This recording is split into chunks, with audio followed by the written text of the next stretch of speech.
Irmãos, na semana passada nós iniciamos o estudo aqui de eclesiologia no assunto das ordenanças. Avançamos um pouquinho. Hoje estamos na 14ª aula, não de ordenanças, mas de eclesiologia. E na semana passada, deixa eu trazer aqui um panorama de como fomos. Deixa eu passar aqui. Nós nos propomos estudar sacramentos comparados com ordenança, qual que é a diferença, os propósitos das ordenanças, e aí, propriamente, uma das ordenanças, o batismo e a ceia do Senhor. Nós chegamos, e a conclusão, né? Nós chegamos até aqui.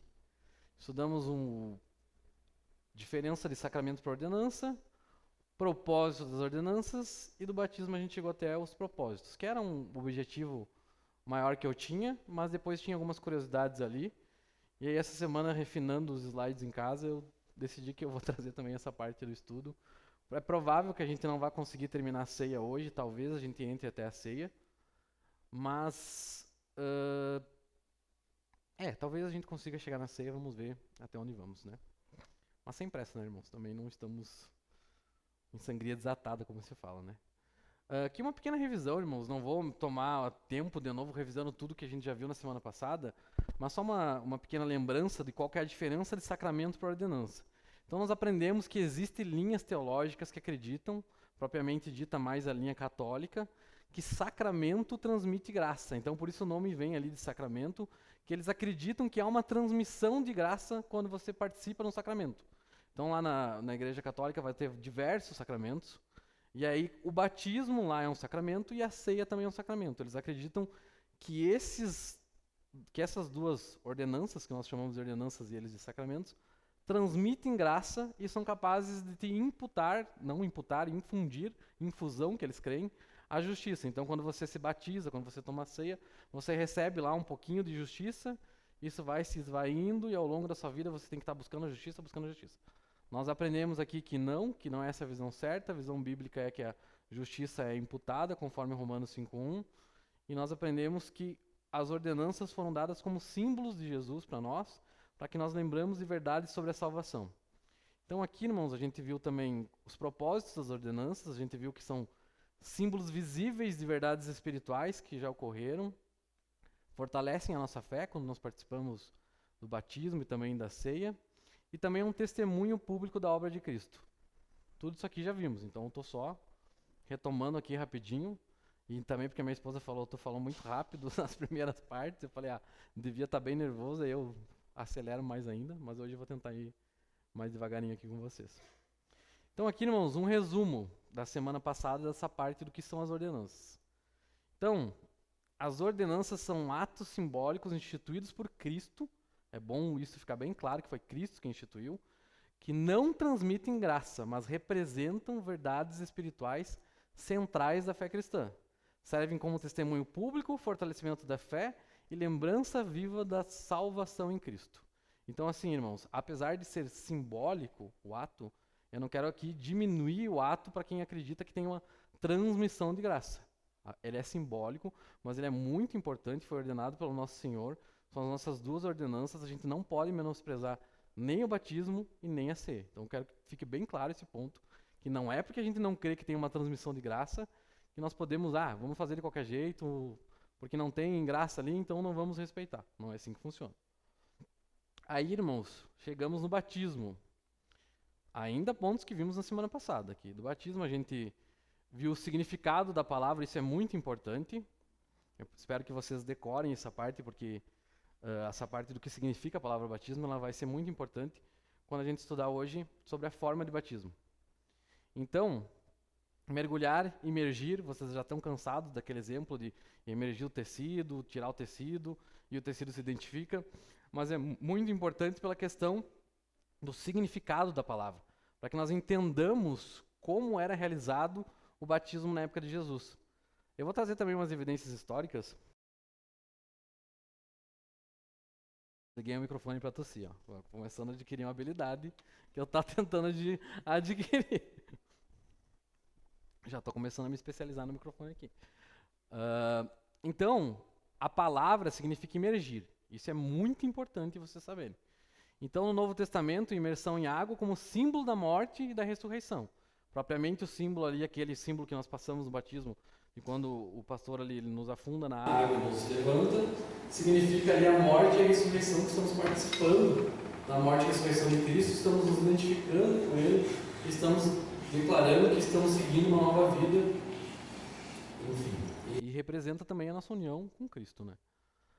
Entramos também nos propósitos do batismo, todos esses textos aqui a gente viu na semana passada, a gente olhou cada um deles, eu não vou entrar aqui hoje nesses textos.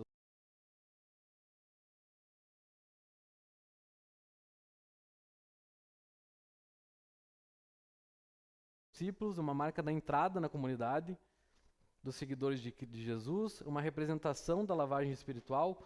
Nós sabemos que já tivemos nosso coração trocado, já fomos lavados internamente. É um sinal externo da purificação, da nova identidade com Cristo, e é uma representação da morte e ressurreição espiritual, aquela morte para o velho homem e um nascimento para uma nova vida. Simboliza ser sepultado com Cristo e viver uma nova vida. Aqui um desenho, que nós trouxemos também na semana passada, representando os propósitos do batismo. Então ali você vê a profissão de fé, a lavagem espiritual, a identificação com os discípulos e também a simbolização da morte para o pecado e a ressurreição para a nova vida. Feito?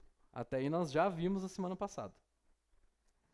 Agora, irmãos, temos um desafio aqui pela frente. Não vai ser tão fácil, mas vamos tentar formar alguns argumentos aqui para nós vermos qual é a forma adequada de batismo. Existem debates teológicos de qual é a forma correta. Nós cremos aqui na igreja que é a imersão, e tem igrejas que creem que é por aspersão, que é respingos. Imagina você ser batizado por respingo de água, que coisa mais esquisita. Mas existem igrejas assim que defendem que é assim, e também existe a efusão, que é quando pega um pouquinho da água e vira na cabeça e te batizo, e assim você está batizado. Também existem igrejas que defendem essa linha. Vamos ver alguns textos aqui do Novo Testamento, onde a gente vai formar alguns argumentos para ser imersão. Aqui então abra sua Bíblia em João 3:23. Vamos pegar um argumento aqui desse texto. João 3:23.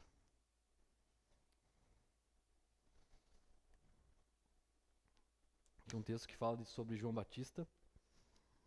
E vai dizer assim: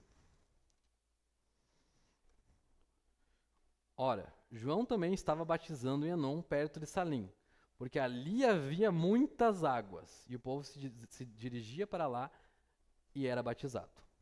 Nossa, agora eu provei, né, irmãos? Tinha muitas águas. Irmãos, uma evidência que aponta, porque existiam muitas águas, era um local que precisava de águas, e a própria palavra que falava que eles eram batizados, a própria palavra vai significar que eles eram imergidos.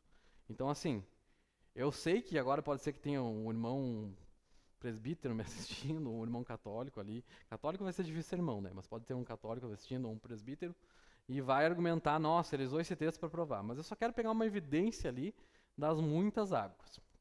Vamos avançar para um próximo texto aqui. Marcos 1, de 9 a 10. Deixa eu abrir aqui.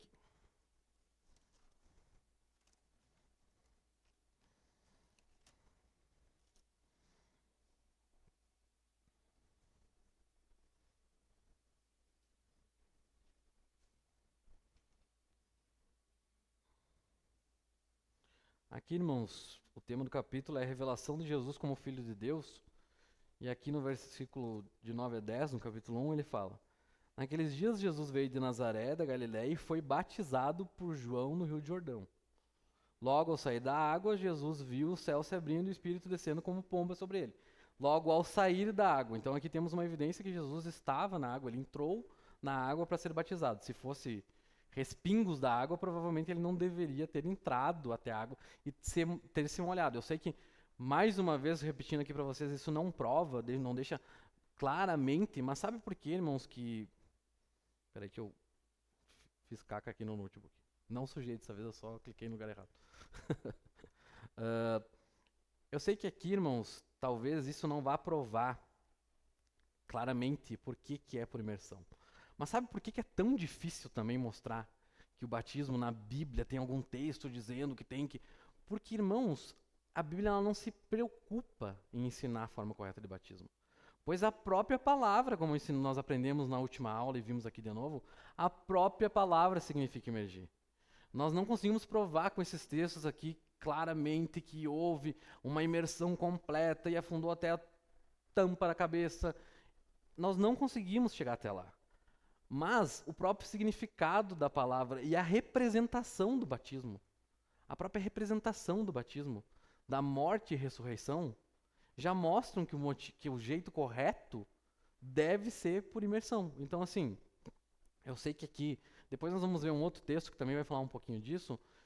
A forma de batismo ela pode ser muito debatida, mas, irmãos, muito se indica na Bíblia pelo significado da palavra que a forma correta é a que nós seguimos e também pela simbologia toda que se encontra ao redor do batismo. Então, não vou adentrar muito nesse tema aqui, mas eu acho que devemos seguir batizando por imersão.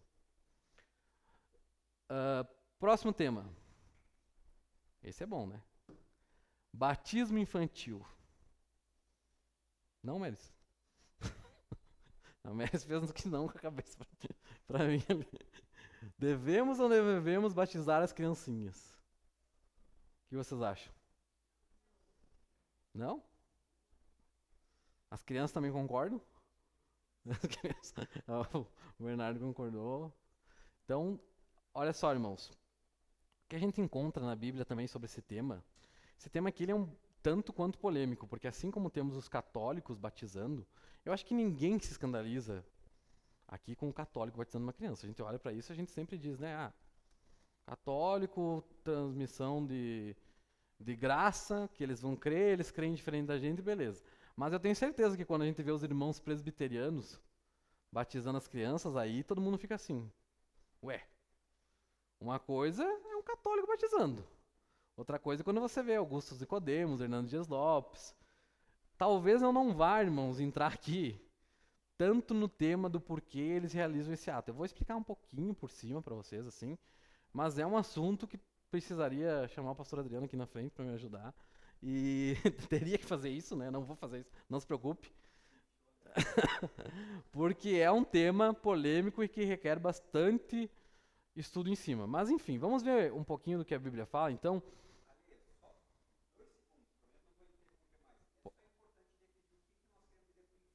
Uhum. Uhum. Sim, bem importante, pastor. Obrigado pelo adendo. O pastor Adriano fez o adendo, eu vou falar aqui porque talvez não fique gravado.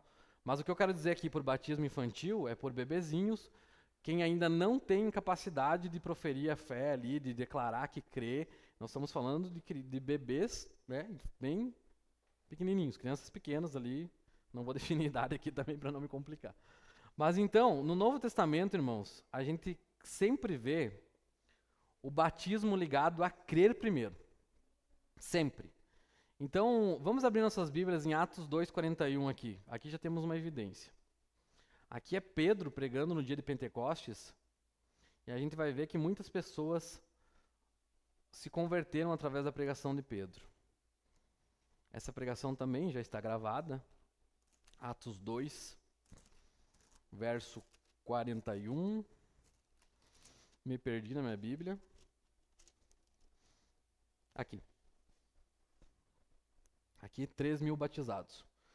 Diz assim, no verso 41, quando Pedro termina ali a pregação. Então, os que aceitaram a palavra de Pedro, os que aceitaram que Pedro estava ensinando, que tinha pregado o evangelho, foram batizados, havendo um acréscimo naquele dia de quase 3.000 pessoas. Então, a gente vê aqui um texto onde tem batismo ligado com aceitar. A gente vê que as pessoas creram no evangelho. Então o batismo ele sempre está acompanhado na Bíblia de uma confissão.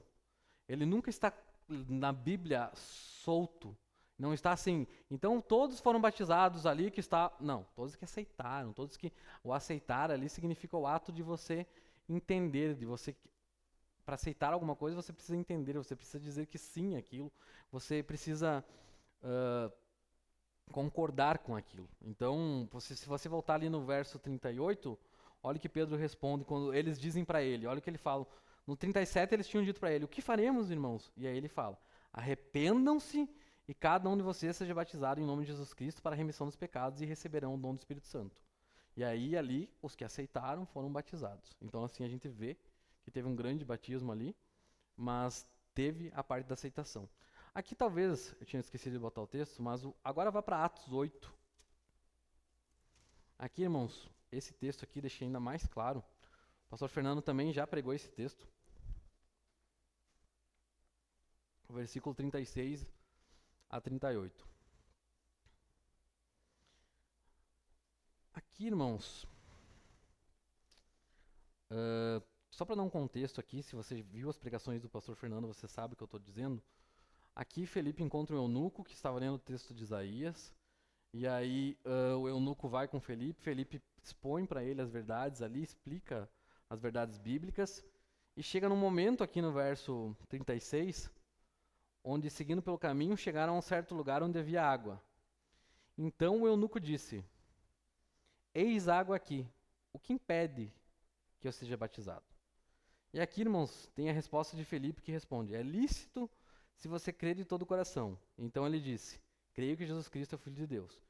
Então mandou parar a carruagem, ambos desceram a água e Felipe batizou o eunuco. Pausa para tossir. Consegui desligar o microfone? Aqui, irmãos, tem uma polêmica nesse texto, tá?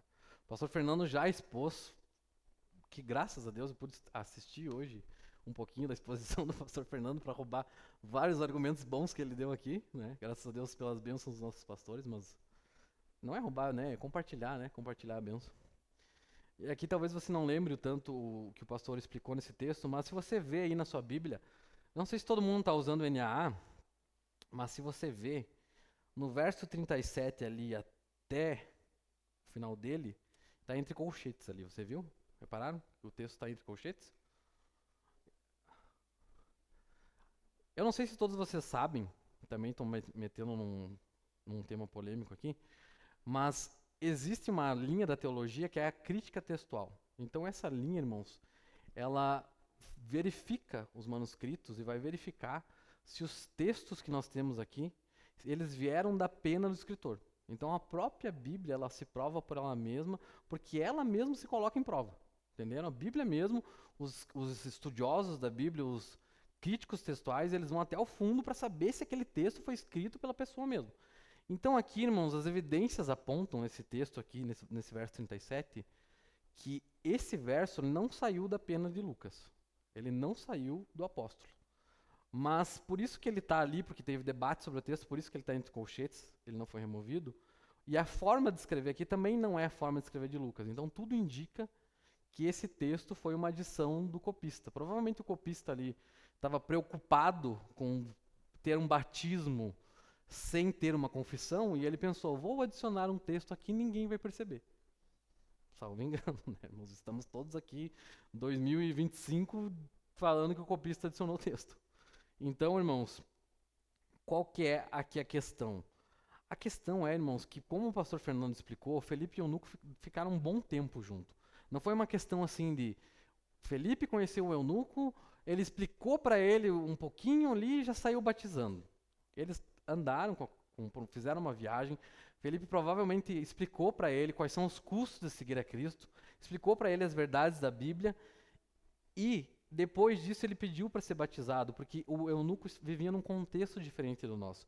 Então, por mais que esse texto aqui possa ter sido adicionado, a verdade teológica do texto ainda é uma verdade verdadeira. Não é um texto que foi adicionado aqui, o pastor Fernando também trouxe esse argumento, e que ele sai completamente fora do que a Bíblia ensina. Ele é um texto que, teologicamente, ele está correto. Porque aqui ele vai dizer, Felipe respondeu, no verso 37, é lícito se você crer de todo o coração. A pessoa provavelmente se preocupou aqui em mostrar que para se batizar precisa crer. E aí ela adicionou essa parte, então ele disse, creio que Jesus Cristo é o Filho de Deus. Mas assim, irmãos, mesmo que nós não tenhamos esse texto, ainda assim, tudo aponta aqui, todos os estudos indicam que o batismo não foi algo assim, creio em Jesus, já sou batizado na hora, no momento, sem entender nada. Por quê, irmãos? Dando um passo atrás novamente. Porque naquela época, você dizer que cria em Jesus Cristo era diferente da nossa época. Hoje em dia, irmãos, nós vivemos aqui num contexto, até falando do nosso contexto, tem lugares do mundo que não é como é para nós aqui em Passo Fundo. Naquela época, se você dizia que você queria ser um cristão, se você queria se batizar, se identificar com Cristo, naquela época, você passaria por no mínimo, muita perseguição. Muita perseguição. Então, quando uma pessoa da época aqui de Filipe, do eunuco, decide por seguir a Jesus, dizer eu quero me batizar, aquilo é uma convicção. Hoje em dia, irmãos, nós sabemos que hoje em dia, para nós encontrarmos a convicção das pessoas, ela é diferente. Nós sabemos que Jesus ele é vendido em muitas igrejas de várias maneiras, o ensino não é correto, conhecemos muitas pessoas que chegam na igreja num dia, no outro. Eu tenho um amigo que foi assim, ele chegou na igreja num dia, no outro ele já estava batizado. Hoje, ele nem vai em igreja nenhuma mais, porque ele passou por aquele ato sem entender os custos de seguir a Jesus, sem entender o que é ter uma nova vida em Cristo, o que é ter uma nova identidade. E além disso, irmãos, o eunuco aqui, existia um ato, que aqui eu quero trazer uma curiosidade legal para vocês, que chamava mikvah. Existia um ato naquela época que os judeus, eles são campeões de pegar coisas que foram ensinadas lá no passado, e eles foram sempre adicionando algo a mais, assim, chegando em coisas que não foram adicionadas. Não sei se os judeus são campeões, os outros segmentos religiosos também são bons nisso, mas eles faziam muito isso. Então esse ato do mikvah, eles pegavam, como a água foi ensinada lá no Antigo Testamento como purificação, eles criaram atos de purificação. Então, quando tu não era um israelita nascido em Israel ali, né, para ser israelita tem que nascer em Israel, e queria se converter ao judaísmo, você era um prosélito, você virava um judeu prosélito, você, como é o caso do eunuco, você tinha que passar por um ato de purificação. E adivinhem como era o ato de purificação? Você entrava numa água, se afundava na água e saía dali identificado com o judaísmo. Saía dali purificado. Então, o eunuco sabia também, isso é um contexto deles, da água representar a purificação, ele sabia aqui também que se batizar significava se identificar com aquilo que você desejava seguir. Então, todas essas evidências mostram que o contexto ali era muito diferente. Não é como uma pessoa hoje dizer vamos seguir a Cristo, se batize. A pessoa não sabe o que significa batizar para ela. A palavra não tem o significado que tinha para eles. A água não simboliza o que simbolizava para eles. A água para eles, além do que simboliza para nós, significava purificação. Hoje em dia, como eu falei aqui na semana passada, dificilmente, se perguntasse aqui, escreva no papelzinho e me entregue o que simboliza a água para você. Eu me assustaria se alguém dissesse purificação. Talvez eu não, Luiz, não, tô brincando. Não, muito dificilmente alguém diria purificação na água. Eu acho muito difícil. Eu me surpreenderia. Mas aqui, irmãos, isso mostra, tudo isso que eu dei essa volta gigante, eu dei essa volta para dizer para vocês que o batismo está ligado com crer. Por isso que nós não batizamos crianças. Ah, mas os irmãos presbiterianos batizam crianças. Irmãos, eu não vou entrar nessa briga toda aqui, mas eu vou só explicar um pouquinho para vocês. Existem diferentes chaves hermenêuticas, diferentes linhas teológicas de aplicação e de leitura da Bíblia, onde as pessoas vão discutir como o Antigo Testamento e o Novo Testamento se relacionam. Os presbiterianos, na sua grande maioria, vão seguir o aliancismo. No aliancismo, ele vai crer que o Novo Testamento substitui por completo o Antigo Testamento. Eu sei que se tem um presbiteriano me assistindo pelo YouTube, já existem linhas de aliancismo que não concordam entre si, existe o aliancismo progressivo, mas eu estou explicando para vocês por cima, porque senão eu ficaria aqui só explicando essa parte. Mas por eles crerem que o Antigo Testamento, o Novo Testamento substitui por completo o Antigo, eles vão crer naquela parte que o pastor Fernando ensinou aqui, vocês lembram, das diferenças de Israel e igreja? Para eles, Israel e igreja são a mesma coisa. Então não existe Israel e igreja e diferenças como o pastor Fernando mostrou. Eu estou olhando para ali como se eu fosse voltar no passado, né? Que o pastor Fernando mostrou ali. Mas enfim, para eles como é a mesma coisa, então eles dizem que lá quando você fazia parte do povo de Israel, nós sabemos que existia o ato da circuncisão. Vocês lembram disso? Que para o bebê israelita, o homem, passava pela circuncisão. E agora eles dizem que o batismo é a circuncisão. Só que agora eles não batizam só os homens, batizam as mulheres também. E aí não transmite graça, mas é para dizer que você faz parte do povo da aliança, porque agora o Israel é a nova igreja. Entenderam? Se não entenderam, não se preocupem. É confuso mesmo e levaria um bom tempo até um presbiteriano membro assim teria um pouco de dificuldade para explicar essa parte para nós. Então o batismo deles não vai ter esse sentido de transmissão de graça, vai ter mais esse sentido de tu fazer parte do povo da aliança, porque agora o pastor é o novo sacerdote e a igreja é o templo. Sabe todas as coisas que a gente estuda no Velho Testamento? No Novo Testamento foi tudo substituiu e aquelas coisas eram sombras que apontavam para as coisas do Novo Testamento e tudo foi mudado. Então, circuncisão virou. Irmãos, nós não temos nenhum texto na Bíblia que indique que nós devemos batizar as crianças. Nós não temos nenhum texto que vai dizer que a circuncisão virou o batismo de fato, assim. Então, eu sei que tem um texto lá polêmico, mas nem vou entrar aqui porque não é condizente. Mas assim, irmãos, é um sentido de estudo diferente, é uma linha teológica que nós não seguimos aqui na igreja, mas só para vocês entenderem por que eles batizam, a gente deve respeitar os irmãos presbiterianos.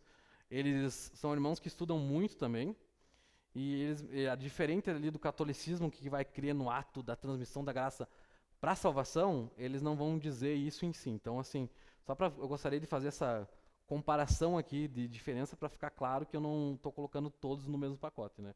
Os irmãos presbiterianos são nossos irmãos. Espero que tenha ficado um pouco claro essa parte, ela é meio confusa mesmo. E aqui, então, deixar claro, né, que o batismo não é necessário para a salvação. Você não precisa ser batizado. Senão, o ladrão da cruz, que dá uma aula de teologia para nós ali, teria que ter sido batizado, né, irmãos? Desce o ladrão da cruz, rápido, batiza ele, o cara lá morrendo já. Não tem como, né, irmãos? Não teria como batizar o ladrão da cruz. O batismo, ele não é necessário para a salvação. A salvação é crer no nome do nosso Senhor Jesus Cristo, saber que ele nos redimiu dos pecados e invocar o nome dele. Então sabemos que não é uma necessidade para a salvação. Eu achei que eu ia muito mais longe hoje, meu Deus do céu, acho que agora eu estou falando devagar. Irmãos, quero entrar nas curiosidades históricas com vocês aqui.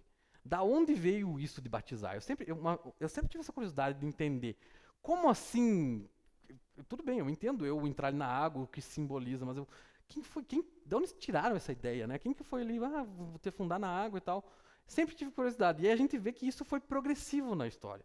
Então eu quero trazer aqui, se der tempo, vai dar tempo sim, com vocês, algumas curiosidades. Então, no judaísmo, irmãos, abram a Bíblia de vocês lá em Êxodo 30, rapidinho. Vamos ver do 17 ao 21. É o último texto que nós vamos ver.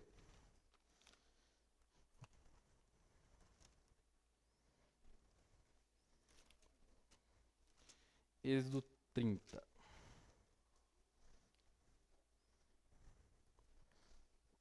Verso 17. Aqui, irmãos, Deus está dando instruções do tabernáculo e os deveres dos sacerdotes, tá? Então, olha o que ele está falando ali. No verso 17. O Senhor disse mais a Moisés. Êxodo 30, verso 17. Faça também uma bacia de bronze com o seu suporte de bronze para lavar. Coloque-a entre a tenda do encontro e o altar e ponha água dentro dela. Reparem agora. Deixa eu botar o texto aqui para quem não está... eu não trouxe o texto desse aqui, tá verdade. Nela Arão e seus filhos lavarão as mãos e os pés.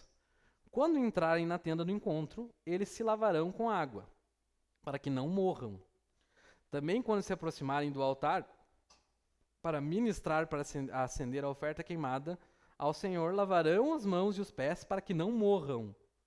E isso lhes será por estatuto perpétuo. A ele e a sua posteridade, através das gerações. Então aqui, irmãos, vocês podem ver que a lavagem de água no tabernáculo ali estava ligado a não morrer. Então existia um símbolo forte.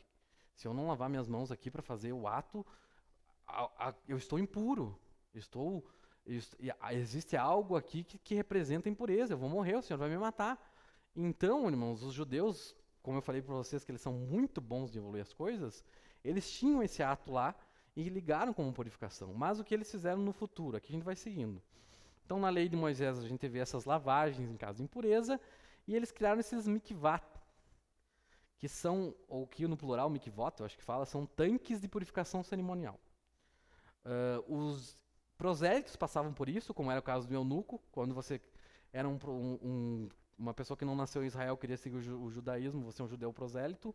Então, quando você se convertia, você tinha que passar por esse processo de imersão, você tinha que ser imerso na água para passar pela purificação para se tornar um judeu.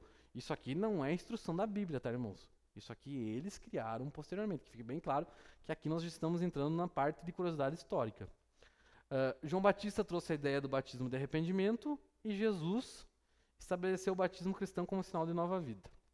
Aqui, mais um ponto aqui, irmãos, que na lei tivemos essas lavagens ordenadas por Deus, como essa que a gente viu. Tivemos outras, eu não vou entrar ali porque não vai dar tempo.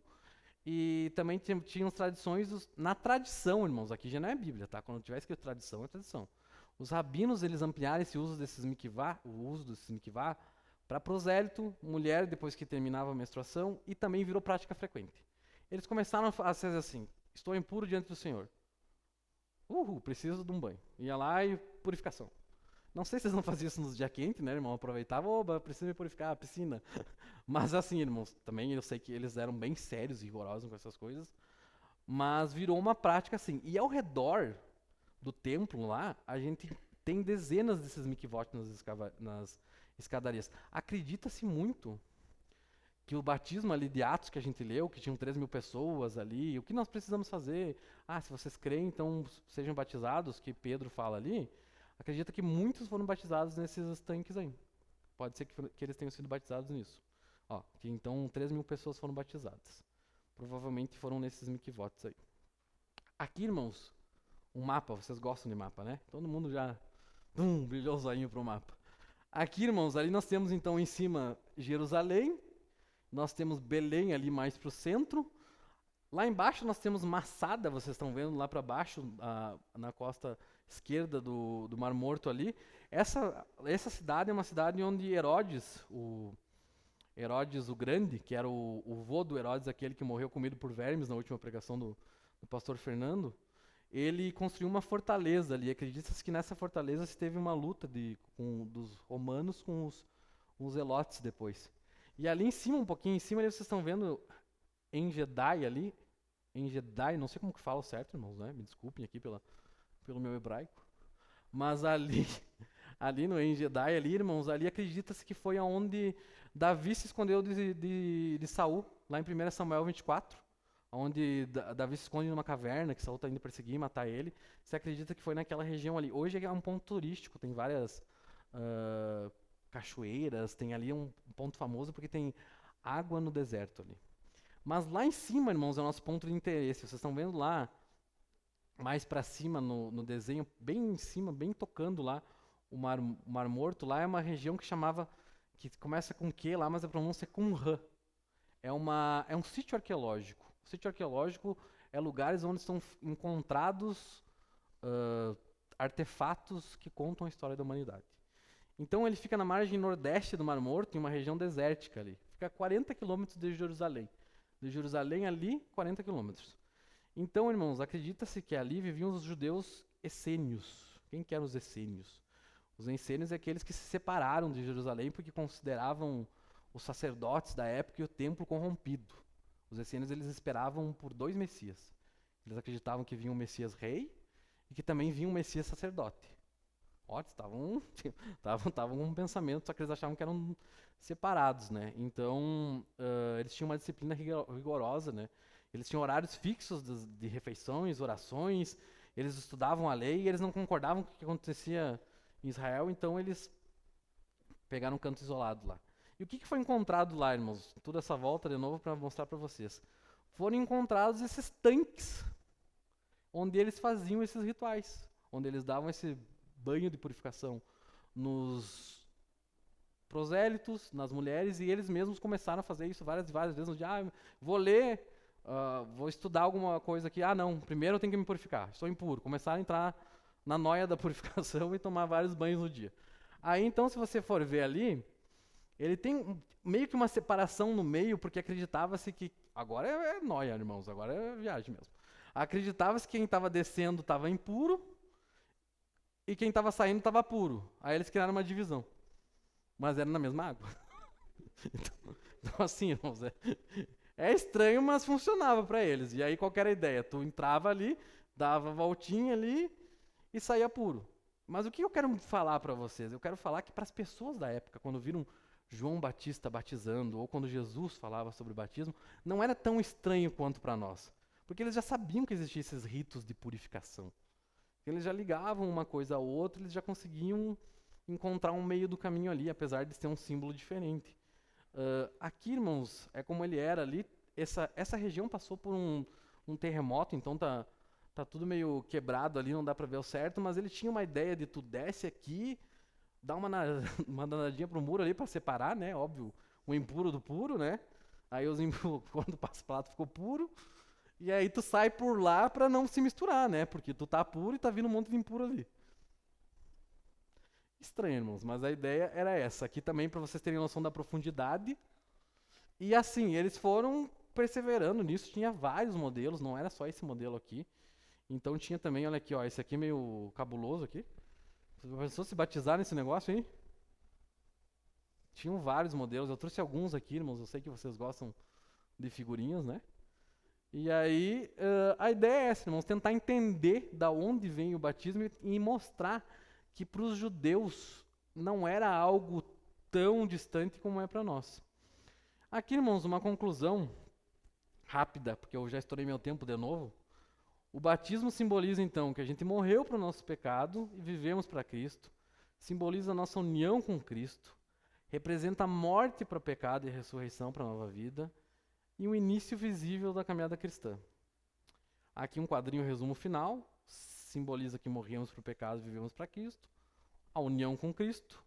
Sinal de entrada na vida cristã. Então, todos vocês que ainda não se batizaram, desejem o batismo. É boa coisa se desejar. Os jovens, as crianças ou aqueles que estão começando a sua caminhada com Cristo. Ele mostra que agora você morreu para o pecado e quer viver uma nova vida. E é um ato único, né, irmãos? Devemos nos batizar uma única vez no início da fé.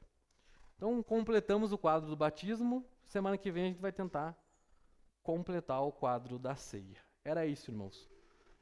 Obrigado pelo tempo de todos. Vamos orar para encerrar rapidinho. Senhor Deus, graças te damos, Pai, pelo ensino que tivemos hoje aqui. Que o Senhor ajude que tenha sido claro, que as pessoas possam entender os símbolos do batismo e que saibamos que tudo é feito para você e para a tua honra e glória, Senhor. Graças te damos por tudo. Amém.